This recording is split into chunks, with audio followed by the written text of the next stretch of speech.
اگرچہ بیان تو کی جا رہی تھیں عالمگیر صداقتیں، مگر ان کے لیے دلائل اور شواہد اور مثالیں اس قریب ترین ماحول سے لی گئی تھیں جس سے مخاطب لوگ اچھی طرح مانوس تھے۔ انہی کی تاریخ، انہی کی روایات، انہی کے روزمرہ مشاہدہ میں آنے والے آثار اور انہی کی اعتقادی و اخلاقی اور اجتماعی خرابیوں پر ساری گفتگو تھی تاکہ وہ اس سے اثر لے سکیں۔ دعوت کا یہ ابتدائی مرحلہ تقریباً 4-5 سال تک جاری رہا، اور اس مرحلے میں نبی صلی اللہ علیہ وسلم کی تبلیغ کا رد عمل 3 صورتوں میں ظاہر ہوا۔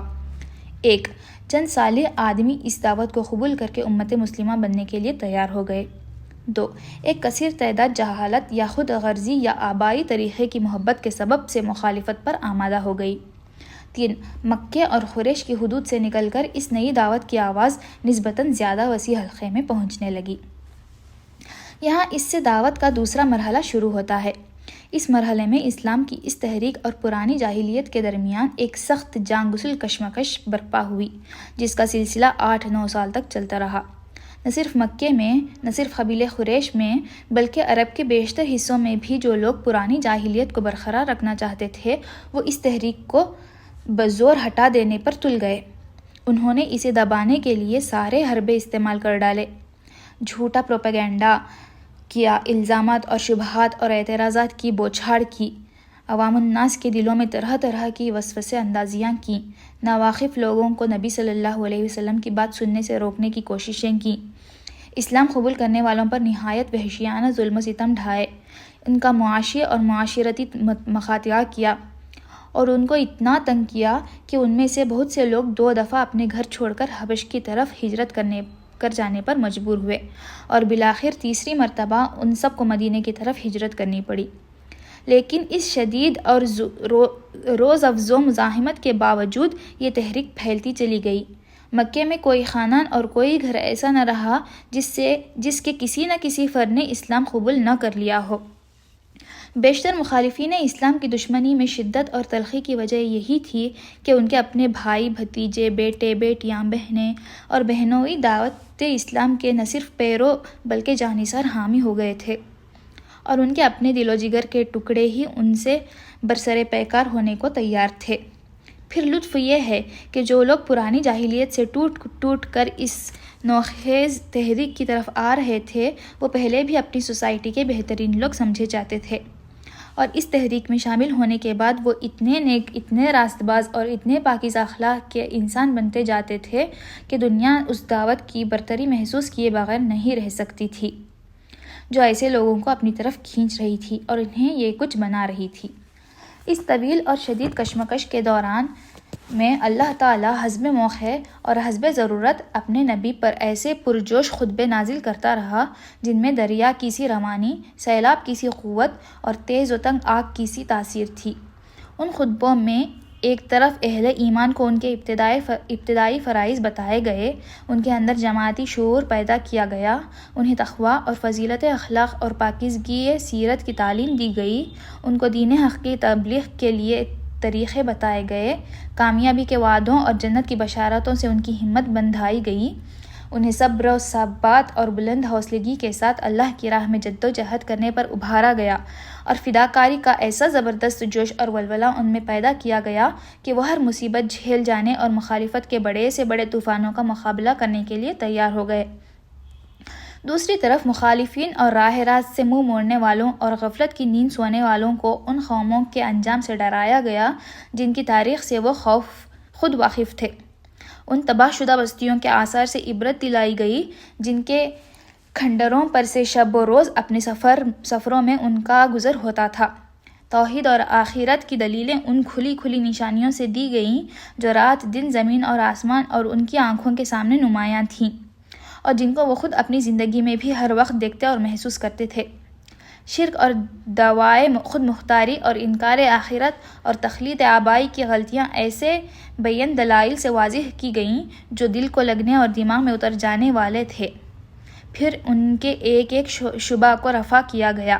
ایک ایک اعتراض کا معقول جواب دیا گیا، ایک ایک الجھن جس میں وہ خود پڑے ہوئے تھے یا دوسروں کو الجھانے کی کوشش کرتے تھے صاف کی گئی، اور ہر طرف سے گھیر کر جاہلیت کو ایسا تنگ پکڑا گیا کہ عقل و خرد کی دنیا میں سے اس کے لیے ٹھہرنے کی کوئی جگہ باقی نہ رہی۔ اس کے ساتھ پھر ان کو خدا کے غضب اور قیامت کی ہولناکیوں اور جہنم کے عذاب کا خوف دلایا گیا۔ ان کے برے اخلاق اور غلط طرز زندگی اور جاہلانہ رسوم اور حق دشمنی اور مومن آزاری پر انہیں ملامت کی گئی، اور اخلاق و تمدن کے وہ بڑے بڑے بنیادی اصول ان کے سامنے پیش کیے گئے جن پر ہمیشہ سے خدا کی پسندیدہ صالح تہذیبوں کی تعمیر ہوتی چلی آ رہی تھی۔ یہ مرحلہ بجائے خود مختلف منزلوں پر مشتمل تھا، جن میں سے ہر منزل میں دعوت زیادہ وسیع ہوتی گئی، جدوجہد اور مزاحمت زیادہ سخت ہوتی گئی، مختلف عقائد اور مختلف طرز عمل رکھنے والے گروہوں سے سابقہ پیش آتا گیا، اور اسی کے مطابق اللہ کی طرف سے آنے والے پیغامات میں مضامین کا تنوع بڑھتا گیا۔ یہ ہے قرآن مجید کی مکی صورتوں کا پس منظر۔ مکے میں اس تحریک کو اپنا کام کرتے ہوئے 13 سال گزر چکے تھے کہ یکایک مدینے سے اس کو ایک ایسا مرکز پہنچ گیا جہاں اس کے لیے یہ ممکن ہو گیا کہ عرب کے تمام حصوں سے اپنے پیرووں کو سمیٹ کر ایک جگہ اپنی طاقت مجتمع کر لے۔ چنانچہ نبی صلی اللہ علیہ وسلم اور بیشتر متبعین اسلام ہجرت کر کے مدینہ پہنچ گئے۔ اس طرح یہ دعوت تیسرے مرحلے میں داخل ہوئی۔ اس مرحلے میں حالات کا نقشہ بالکل بدل گیا۔ امت مسلمہ ایک باقاعدہ ریاست کی بنا ڈالنے میں کامیاب ہو گئی۔ پرانی جاہلیت کے علمبرداروں سے مسلح مقابلہ شروع ہوا۔ پچھلے انبیاء کی امتوں یعنی یہود و نصارہ سے بھی سابقہ پیش آیا۔ خود امت مسلمہ کے اندرونی نظام میں مختلف قسم کے منافق گھس آئے اور ان سے بھی نمٹنا پڑا،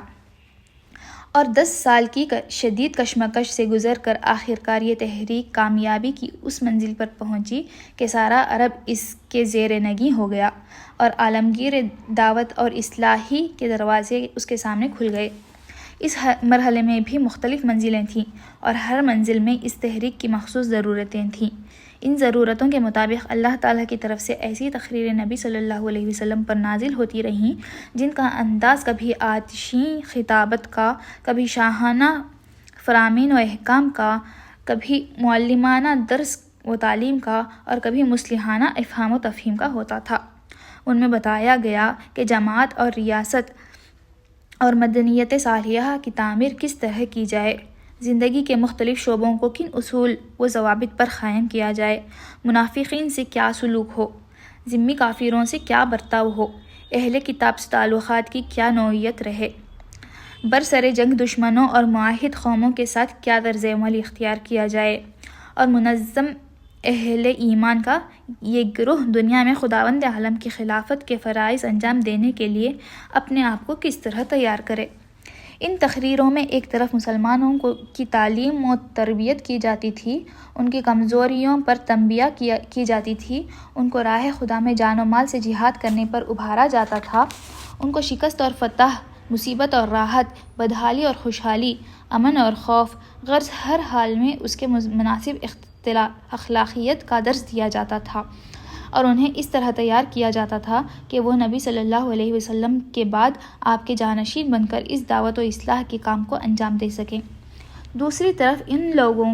کو جو دائرہ ایمان سے باہر تھے، اہل کتاب، منافقین، کفار و مشرکین، سب کو ان کی مختلف حالتوں کے لحاظ سے سمجھانے، نرمی سے دعوت دینے، سختی سے ملامت اور نصیحت کرنے، خدا کے عذاب سے ڈرانے، اور سبق آموز واقعات و احوال سے عبرت دلانے کی کوشش کی جاتی تھی تاکہ ان پر حجت تمام کر دی جائے۔ یہ ہے قرآن مجید کی مدنی صورتوں کا پس منظر۔ اس بیان سے یہ بات واضح ہو جاتی ہے کہ قرآن مجید ایک دعوت کے ساتھ اترنا شروع ہوا، اور وہ دعوت اپنے آغاز سے لے کر اپنی انتہائی تکمیل تک 23 سال کی مدت میں جن جن مرحلوں اور جن جن منزلوں سے گزرتی رہی، ان کی مختلف نوع ضرورتوں کے مطابق قرآن کے مختلف حصے نازل ہوتے رہے۔ ظاہر ہے کہ ایسی کتاب میں وہ تصنیفی تربیت نہیں ہو سکتی جو ڈاکٹریٹ کی ڈگری لینے کے لیے کسی مقالے میں اختیار کی جاتی ہے۔ پھر اس دعوت کے ارتقاء کے ساتھ ساتھ قرآن کے جو چھوٹے اور بڑے حصے نازل ہوئے، وہ بھی رسالوں کی شکل میں شائع نہیں کیے جاتے تھے، بلکہ تقریروں کی شکل میں بیان کیے جاتے تھے اور اسی شکل میں پھیلائے جاتے تھے۔ اس لیے ان کا اسلوب بھی تحریری نہ تھا، بلکہ خطابت کا اسلوب تھا۔ پھر یہ خطابت بھی ایک پروفیسر کے لیکچروں کی سی نہیں بلکہ ایک داعی کے خطبوں کی سی تھی، جسے دل و دماغ، عقل اور جذبات ہر ایک سے اپیل کرنا ہوتا تھا، جس کو ہر قسم کی ذہنیتوں سے سابقہ پیش آتا ہے، جسے اپنی دعوت و تبلیغ اور عملی تحریک کے سلسلے میں بے شمار مختلف حالتوں میں کام کرنا پڑتا ہے، ہر ممکن پہلو سے اپنی بات دلوں میں بٹھانا، خیالات کی دنیا بدلنا، جذبات کا سیلاب اٹھانا، مخالفتوں کا زور توڑنا، ساتھیوں کی اصلاح و تربیت کرنا اور ان میں جوش و عزم ابھارنا، دشمنوں کو دوست اور منکروں کو معترف بنانا، مخالفین کی حجت منقطع کرنا اور ان کی اخلاقی طاقت کا استحصال کر دینا، غرض اسے وہ سب کچھ کرنا ہوتا ہے جو ایک دعوت کے علم بردار اور ایک تحریک کے رہنما کے لیے ضروری ہے۔ اس لیے اللہ نے اس کام کے سلسلے میں اپنے پیغمبر کو جو تقریریں نازل فرمائیں، ان کا طرز خطابت وہی تھا جو ایک دعوت کے مناسب حال ہوتا ہے۔ ان میں کالج کے لیکچروں کا سا انداز تلاش کرنا صحیح نہیں ہے۔ یہیں سے یہ بات بھی اچھی طرح سمجھ میں آ سکتی ہے کہ یہ قرآن میں مضامین کی اس قدر تکرار کیوں ہے۔ ایک دعوت اور عملی تحریک کا فطری اقتضا یہ ہے کہ وہ جس وقت جس مرحلے میں ہو، اس میں وہی باتیں کہی جائیں جو اس مرحلے کی مناسبت رکھتی ہوں، اور جب تک دعوت ایک مرحلے میں رہے، بعد کے مراحل کی بات نہ چھیڑی جائے، بلکہ اسی مرحلے کی باتوں کا اعادہ کیا جاتا رہے، خواہ اس میں چند مہینے لگیں یا کئی سال صرف ہو جائیں۔ پھر اگر ایک ہی قسم کی باتوں کا اعادہ ایک ہی عبارت اور ایک ہی ڈھنگ پر کیا جاتا رہے تو کان انہیں سنتے سنتے تھک جاتے ہیں اور طبیعتیں اکتانے لگتی ہیں۔ اس لیے یہ بھی ضروری ہے کہ ہر مرحلے میں جو باتیں بار بار کہنی ہوں، انہیں ہر بار نئے الفاظ، نئے اسلوب اور نئی آن بان سے کہا جائے، تاکہ نہایت خوشگوار طریقے سے وہ دلوں میں بیٹھ جائیں اور دعوت کی ایک ایک منزل اچھی طرح مستحکم ہوتی چلی جائے۔ اس کے ساتھ یہ بھی ضروری ہے کہ دعوت کی بنیاد جن عقائد اور اصولوں پر ہو، انہیں پہلے قدم سے آخری منزل تک کسی وقت اور کسی حال میں نظروں سے اوجھل نہ ہونے دیا جائے، بلکہ ان کا اعادہ بہرحال دعوت کے ہر مرحلے میں ہوتا رہے۔ یہی وجہ ہے کہ دعوت اسلام کے ایک مرحلے میں قرآن کی جتنی صورتیں نازل ہوئی ہیں، ان سب میں بالعموم ایک ہی قسم کے مضامین، الفاظ اور انداز بیان بدل کر آئے ہیں، مگر توحید اور صفات الہی، آخرت اور اس کی باز پرس اور جزا و سزا، رسالت اور ایمان بالکتاب، تقویٰ اور صبر و توکل اور اسی قسم کے دوسرے بنیادی مضامین کی تکرار پورے قرآن میں نظر آتی ہے، کیونکہ اس تحریک کے کسی مرحلے میں بھی ان سے غفلت گوارا نہیں کی جا سکتی۔ یہ بنیادی تصورات اگر ذرا بھی کمزور ہو جاتے ہیں تو اسلام کی یہ تحریک اپنی صحیح روح کے ساتھ نہ چل سکتی۔ اگر غور کیا جائے تو اسی بیان سے یہ سوال بھی حل ہو جاتا ہے کہ نبی صلی اللہ علیہ وسلم نے قرآن کو اسی ترتیب کے ساتھ کیوں نہ مرتب کر دیا جس کے ساتھ وہ نازل ہوا تھا۔ اوپر آپ کو معلوم ہو چکا ہے کہ 23 سال تک قرآن کا نزول اس ترتیب سے ہوتا رہا جس ترتیب سے دعوت کا آغاز اور اس کا ارتقاء ہوا۔ اب یہ ظاہر ہے کہ دعوت کی تکمیل کے بعد ان نازل شدہ اجزاء کے لیے وہ ترتیب کسی طرح درست نہ ہو سکتی تھی جو صرف ارتقاء کی دعوت ہی کے ساتھ مناسبت رکھتی تھی۔ اب تو ان کے لیے ایک دوسری ہی ترتیب درکار تھی جو تکمیل دعوت کے بعد کی صورتحال کے لیے زیادہ مناسب ہو، کیونکہ ابتدا میں اس کے مخاطب اول وہ لوگ تھے جو اسلام سے ناآشنائے محض تھے۔ اس لیے اس وقت بالکل نقطۂ آغاز سے تعلیم و تلقین شروع کی گئی، مگر تکمیل دعوت کے بعد اس کے مخاطب اول وہ لوگ ہو گئے جو اس پر ایمان لا کر ایک امت بن چکے تھے اور اس کام کو جاری رکھنے کے لیے ذمہ دار قرار پائے تھے، جسے پیغمبر نے نظریے اور عمل دونوں حیثیتوں سے مکمل کر کے ان کے حوالے کیا تھا۔ اب لامحالہ مقدم چیز یہ ہو گئی کہ پہلے یہ لوگ خود اپنے فرائض سے، اپنے قوانین حیات سے اور ان فتنوں سے جو پچھلے پیغمبروں کی امت میں رونما ہوتے رہے ہیں اچھی طرح واقف ہو لیں، پھر اسلام سے بیگانہ دنیا کے سامنے خدا کی ہدایت پیش کرنے کے لیے آگے بڑھیں۔ علاوہ بری قرآن مجید جس طرز کی کتاب ہے، اسے اگر آدمی ایک اچھی طرح سمجھ لے تو اس پر خود ہی یہ حقیقت منکشف ہو جائے گی کہ یہ ایک ایک طرح کے مضامین کو ایک ایک جگہ جمع کرنا اس کتاب کے مزاج ہی سے مطابقت نہیں رکھتا۔ اس کے مزاج کا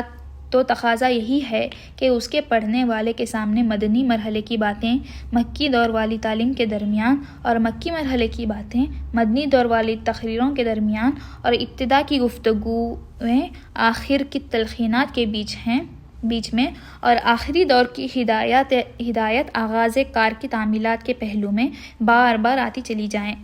تاکہ اسلام کا پورا منظر اور جامع نقشہ اس کی نگاہ میں رہے اور کسی وقت بھی وہ یک رخانہ ہونے پائے۔ پھر اگر قرآن کو اس کی نزولی ترتیب پر مرتب کیا بھی جاتا تو وہ ترتیب بعد کے لوگوں کے لیے صرف اسی صورت میں بامعنی ہو سکتی تھی جبکہ قرآن کے ساتھ اس کی پوری تاریخ نزول اور اس کے ایک ایک جز کی کیفیت نزول اور شان نزول لکھ کر لگا دی جاتی اور وہ لازمی طور پر قرآن کا ایک ضمیمہ بن کر رہتی۔ یہ بات اس مقصد کے خلاف تھی جس کے لیے اللہ تعالیٰ نے اپنے کلام کا یہ مجموعہ مرتب اور محفوظ کرایا تھا۔ وہاں تو پیش نظر چیز ہی یہ تھی کہ خالص کلام الہی بغیر کسی دوسرے کلام کی آمیزش یا شمول کے اپنی مختصر صورت میں مرتب ہو، جسے بچے، جوان، بوڑھے، عورت، مرد، شہری، دیہاتی، عامی، عالم سب پڑھیں، ہر زمانے میں اور ہر جگہ ہر حالت میں پڑھیں، اور ہر مرتبہ عقل و دانش کا انسان کم از کم یہ بات ضرور جان لے کہ اس کا خدا اس سے کیا چاہتا ہے اور کیا نہیں چاہتا۔ ظاہر ہے کہ یہ مقصد فوت ہو جاتا اگر مجموعہ کلام الہی کے ساتھ ایک لمبی چوڑی تاریخ بھی لگی ہوئی ہوتی اور اس کی تلاوت بھی لازمی کر دی جاتی۔ حقیقت یہ ہے کہ قرآن کی موجودہ ترتیب پر جو لوگ اعتراض کرتے ہیں وہ اس کتاب کے مقصد و مدعا سے صرف نابلد ہی نہیں ہیں بلکہ کچھ اس غلط فہمی میں بھی مبتلا معلوم ہوتے ہیں کہ یہ کتاب محض علم تاریخ اور فلسفہ عمران کے طلبہ ہی کے لیے نازل ہوئی ہے۔ ترتیب قرآن کے سلسلے میں یہ بات بھی ناظرین کو معلوم ہونی چاہیے کہ یہ ترتیب کے بعد لوگوں کی دی ہوئی نہیں ہے، بلکہ خود اللہ تعالیٰ کی ہدایت کے تحت نبی صلی اللہ علیہ وسلم ہی نے قرآن کو اس طرح مرتب فرمایا تھا۔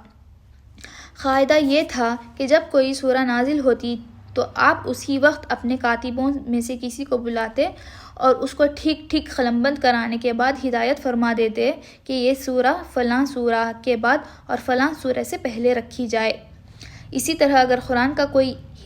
ایسا حصہ نازل ہوتا جس کو مستقل سورہ بنانا پیش نظر نہ ہوتا تو آپ ہدایت فرما دیتے تھے کہ اسے فلاں سورہ میں فلاں مقام پر درج کیا جائے۔ پھر اسی ترتیب سے آپ خود بھی نمازیں اور دوسرے مواقع پر قرآن مجید کی تلاوت فرماتے تھے اور اسی ترتیب کے مطابق صحابہ کرام بھی اس کو یاد کرتے تھے۔ لہٰذا یہ ایک ثابت شدہ تاریخی حقیقت ہے کہ قرآن مجید کا نزول جس روز مکمل ہوا اسی روز اس کی ترتیب بھی مکمل ہو گئی۔ جو اس کا نازل کرنے والا تھا وہی اس کا مرتب کرنے والا بھی تھا۔ جس کے قلب پر وہ نازل کیا گیا اسی کے ہاتھوں اسے مرتب بھی کرا دیا گیا۔ کسی دوسرے کی مجال نہ تھی کہ اس میں مداخلت کرتا۔ چونکہ نماز ابتدا ہی سے مسلمانوں پر فرض تھی اور تلاوت قرآن کو نماز کا ایک ضروری جز قرار دیا گیا تھا، اس لیے نزول قرآن کے ساتھ ہی مسلمانوں میں حفظ قرآن کا سلسلہ جاری ہو گیا، اور جیسے جیسے قرآن اترتا گیا مسلمان اس کو یاد بھی کرتے چلے گئے۔ اس طرح قرآن کی حفاظت کا انحصار صرف کھجور کے ان پتوں اور ہڈی اور جھلی کے ان ٹکڑوں پر ہی نہ تھا جن پر نبی صلی اللہ علیہ وسلم اپنے کاتبوں سے اس کو قلمبند کرایا کرتے تھے، بلکہ وہ اترتے ہی بیسیوں، پھر سینکڑوں، پھر ہزاروں، پھر لاکھوں دلوں پر نقش ہوتا جاتا تھا،